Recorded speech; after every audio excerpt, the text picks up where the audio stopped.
I challenge all brothers to get involved in some way, shape, or form. If you see a need, see if you can fill it. If you see some young brothers on the corner selling water when the weather gets a little better, okay, these brothers are trying to do something. Okay, stop by and give them $5, $10. Okay, and help them out. You see them trying to do something. Then the question: how can you help them?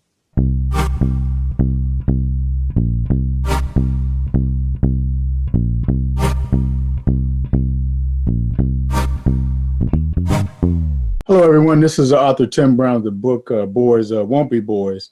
And I'm excited today to have on the show a childhood friend, Fred Pringle. I kind of wrote about him in the book a little bit, about being in that chapter about uncommon friends and how impactful his friendship was to me particularly during my junior high school years and in high school as well. So I'm just excited to have him on the show. So welcome, Fred, to the show today. Thanks. Glad to be here, Tim. Yeah, I was really struck by you in East Cleveland and just relationship that you, your dad, and your brother, and how all that worked out. It was the first time I've seen a dad raising two sons. So how did that come about? Well, we parents. I was actually born in San Francisco. Parents were married. My brother and sister were born out there as well. Didn't work out. Parents got divorced. So my mom and three children, we went back to Buffalo to stay with my grandparents, and my dad somehow ended up in Cleveland. We don't know, why Cleveland was the case, but he ended up in Cleveland. And I think it was a nice big city, but it was close to Buffalo, so we would see him on a regular basis. So we would, as living with my mom, my dad would come up and see us, a couple times a month or whenever he could. I remember once he brought my mom a car. She didn't have a car, so he brought her a Wildcat so we could get around in. And we would come to East Cleveland every summer. That's when he lived on Shaw. And actually, that's when I first met you guys. So summertime, we couldn't wait for summertime to come. And he'd come up and pick us up, and we'd come up to East Cleveland. But we always went back to school in Buffalo, come school time. So when my brother was and my brother Frank, he's 3 years older. When he was I want to say he was in the 8th grade. He came a year to live with my dad by himself. My sister and I, Felicia, we stayed in Buffalo. And then Frank came back for a year. And I would have been going into the 7th grade, and my parents got together. And at the time, we didn't really know a lot about it, but they put their heads together. And my mother decided that the best way for us to mature and grow as best we could into men would be to live with him as an example. So my brother and I came to live in East Cleveland when I was in 7th grade. I started going to Kirk Middle School. And that's where you and I kind of hooked up at. Yeah. But that was her decision that the best way for us to achieve all we could be was to let him lead us there. So she let us come live with him. Wow. So, Fred, can you speak to some of those qualities that your dad instilled in you guys? Some of those qualities of being a man. Well, one of the big things, Tim, is that he's an old ex-military guy. He's an Army. He wasn't there that long, but long enough to get some of the traits that he imbued in the Army. And he was a boxer. But one of the big traits was discipline. You gotta be able to do what you say you're gonna do. And you have to do certain things because that's the way it works. Efficiency. When he was there, it was our house. It was all three of us. But he would leave in the morning, and he'd leave a note and a couple of dollars to get us something to eat. But the goal was we had to do chores. We had to clean up the house. We had to make sure. And it was just basically said, this is what you need to do. It need to be done by the time I get home. So he was real big on discipline. But he's also big on education. He didn't have a big education himself. My dad, he got a GED so he could go into the Army. But that didn't stop him and my mom as well from deciding that we were going to have an education. And I always tell everybody that it never dawned on me that I wouldn't go to college. My thing was my job to decide where I was going to go, because they had already told me you are going. So the question I had to come up with is, where am I going to pursue my education at? So discipline was one. And empathy. My dad seemed to be a rough dude. He was kind of harsh, but he always would tell you about putting yourself in other people's shoes, just to make sure that, you can't just judge people from the outside looking in. You don't know until you walk in a man's shoes. So don't be too harsh to judge, but make sure you give everybody a fair shake. And one of his big things was fairness.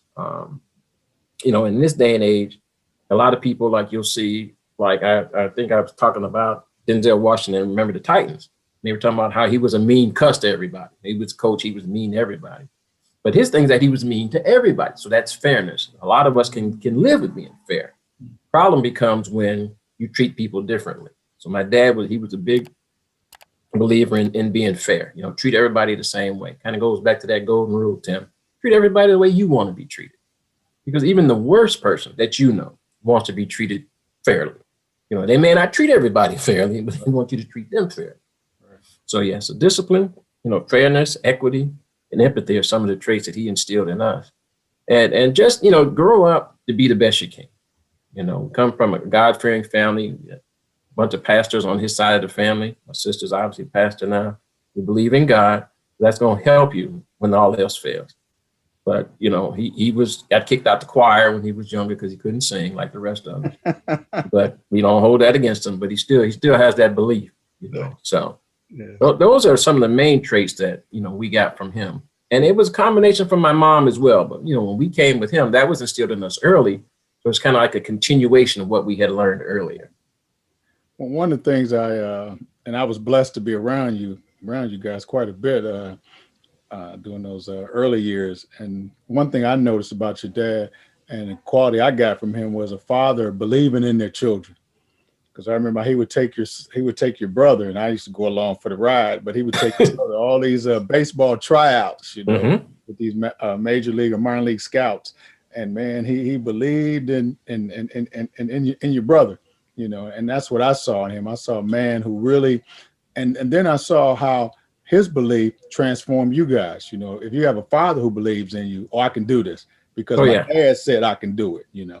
Yeah. And in the book, I talk about how fathers are irreplaceable, that you can't replace a father. You can't replace a dad. Everybody needs that dad in their life, you know, who's able to instill those qualities. So how was that? How did you feel with him always being there, believing in you guys? How did that help you mature and grow and the man you are? It just made it so much easier. You know, it made it so much easier because you have, you know, we lived in a good community in East Cleveland. And when you attempt to do something, you know, you have a feeling that yourself that you think you can do it. But to know that you got somebody behind you back there saying, don't worry about it, man. You know, don't worry. If you don't do it now, we're going to get it together. If not, we'll put our heads together and come up with a plan so we can do what we need to do. That you tend to think that, you know, they're like, and I always tell people this, your parents are like your first superhero. You know, and my dad was that. I remember early on, he stood up for the family when we were in California, actually knocked the guy out, broke his jaw because the guy had disrespected my mother and us. You know, when you see that, you're like, ooh, maybe that wasn't the right thing to do, but he was standing up, you know, for the family. And we just took that with the belief that you could do whatever you wanted to do. And that's kind of what he and my mom threw out. Like you said, you know, Frank was a great baseball player. You know, he actually got hurt. So we thought at one point he would have had a professional career, but that wasn't the way it was supposed to go.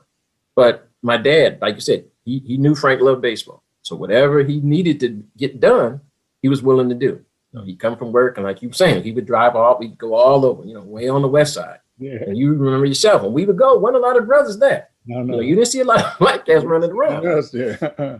But he would take him, you know, where he needed to go, you know, whatever equipment he needed. You know, we might not have something else, but if he needed some cleats, he needed a new glove, he needed some spikes or something, he would get that.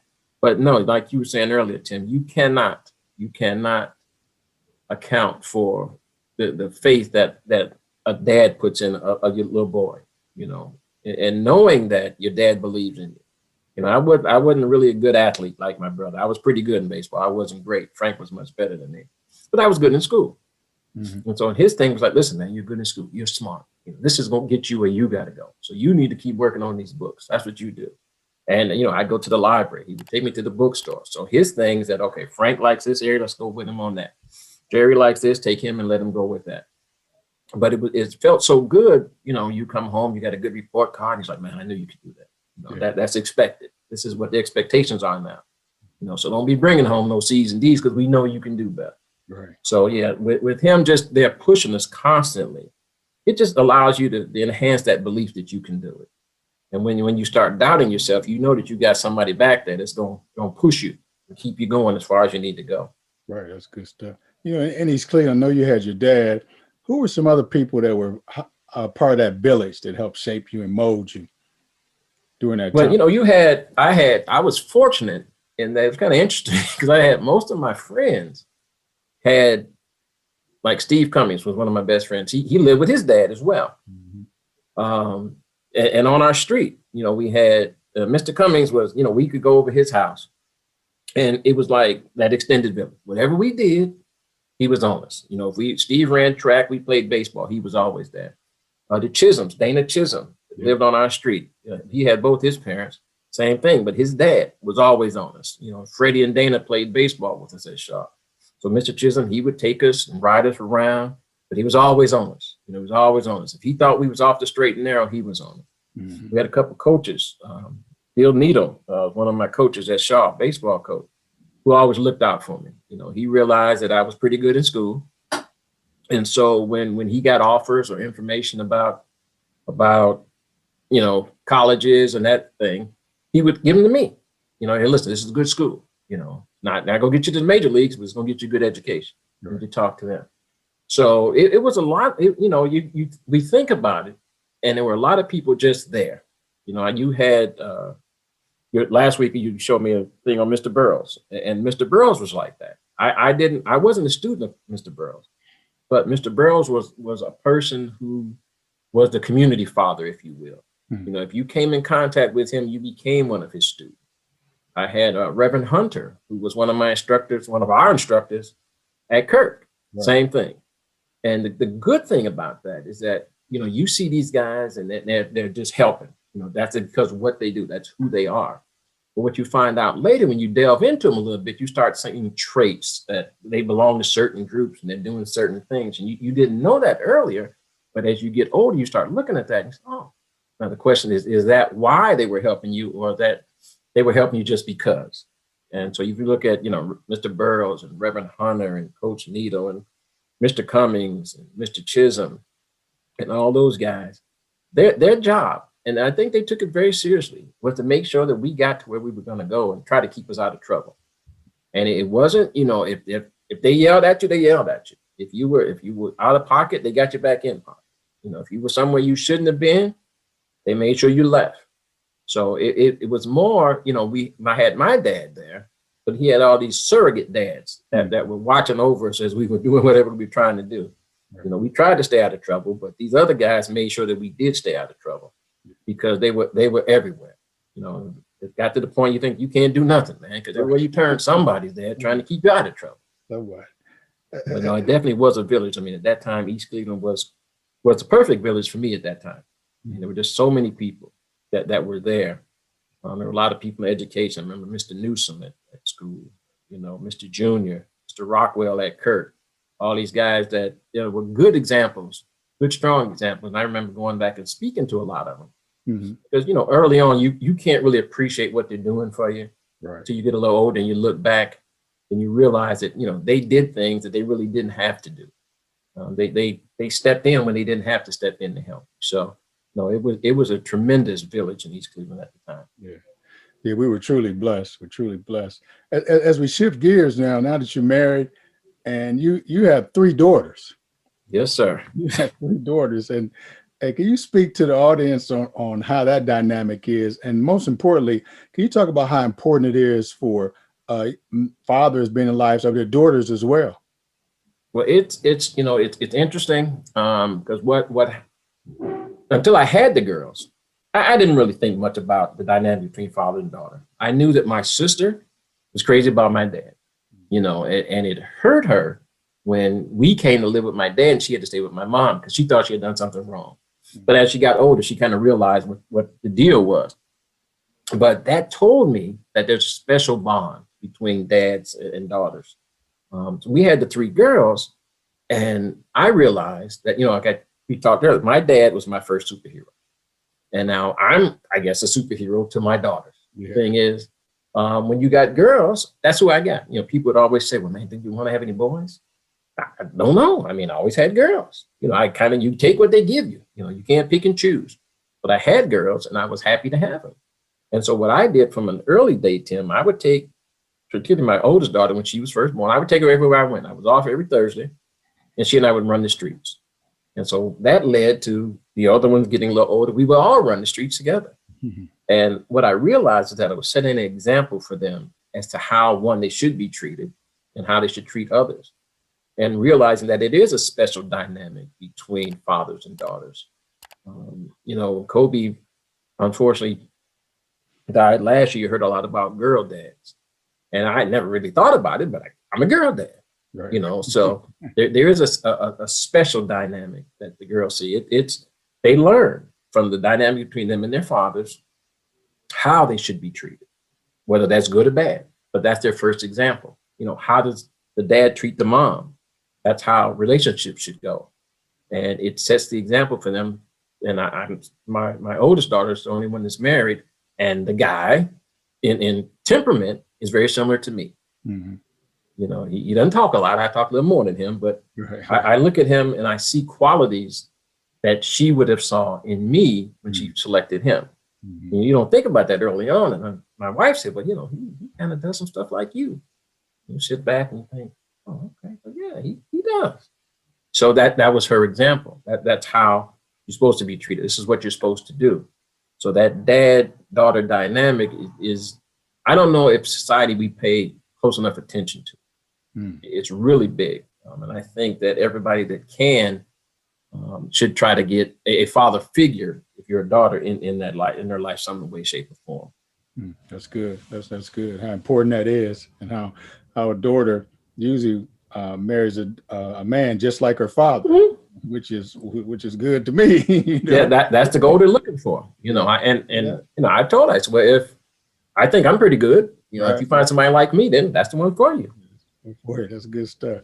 In your current capacity, work with young people in education, particularly these young men, what are some things you're trying to impart in them, in this young generation of young guys? Well, I work at a college of nursing as an advisor and an instructor, and then I also work with them in my church. And the goal is to do what you need to do.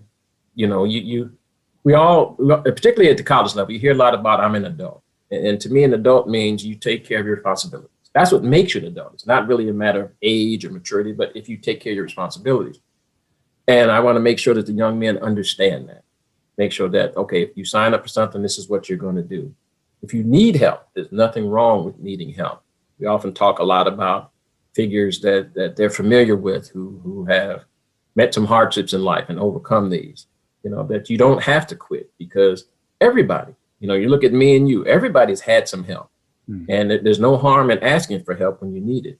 So make sure that, try to get them to understand that they can be the best that they can be, if with some help. You can do well by yourself, no doubt about it, but you can do better. That goes back to that village thing. You can do better if you have some people that care about you and help. And that's another thing, Tim, to let them know that people care. Mm-hmm. A lot of people don't have a lot of people that care. Mm-hmm. I advise students every day, and they have a lot of issues going on. And sometimes it's just all it takes is somebody to listen to them. You listen to them, you kind of point them in the right direction. Sometimes you listen to them, you can't do anything about it, but they feel better now because they've unburdened themselves because you were just simply willing to listen to them. So for a lot of particularly the young guys, I want to make sure that they know. One, I try to get them to make sure they know their history. Mm-hmm. Okay, because there's so many historical figures that were great and did great things and that we descended from that they don't know about.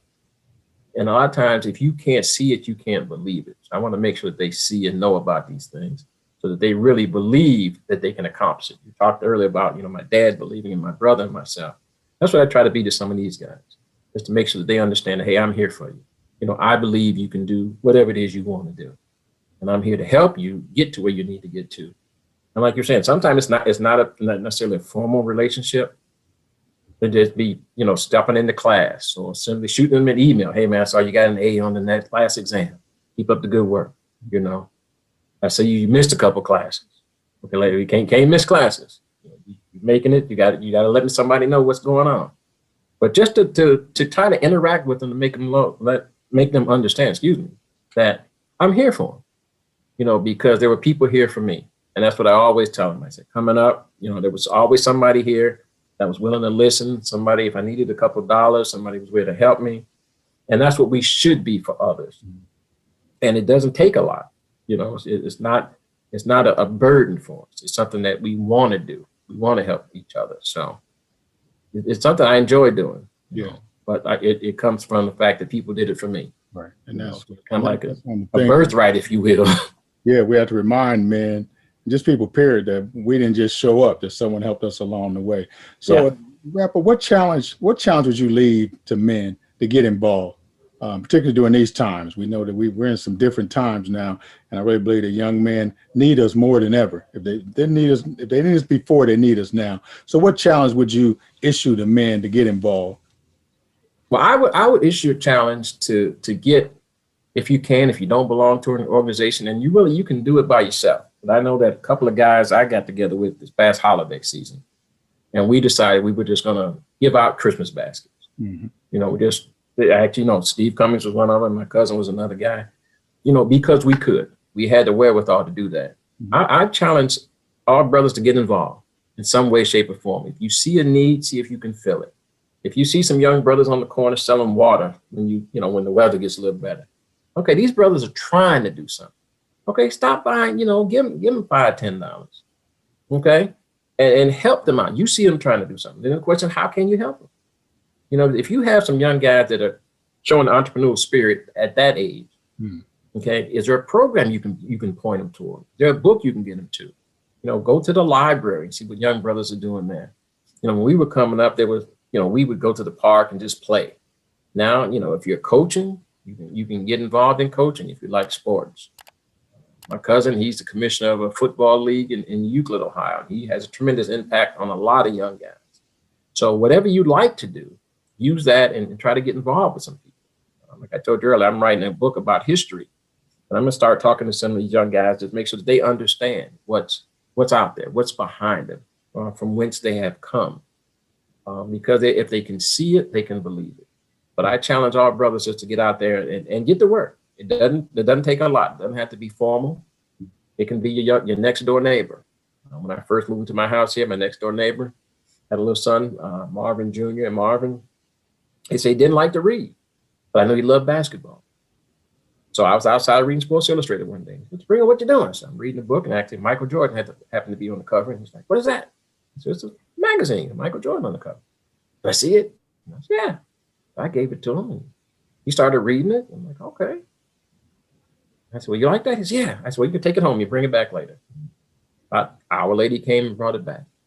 For the next 3 days, every time he came over, he wanted to get another book. Mm-hmm. And his dad's like, well, what's Marvin coming over? I said, well, he likes to read these magazines. He said, well, the teacher said he don't like to read. Well, he might not like to read at school, but he likes to read about basketball and sports. And so we started giving Marvin all these magazines to read. And Marvin grew up to be a great student because we found something that he wanted to read. He didn't like to read stuff he wasn't familiar with or he didn't like. But by simply letting him read these magazines, it opened up his eyes to what else was out there. And that's what I challenge all guys to do. Just find a way to help somebody.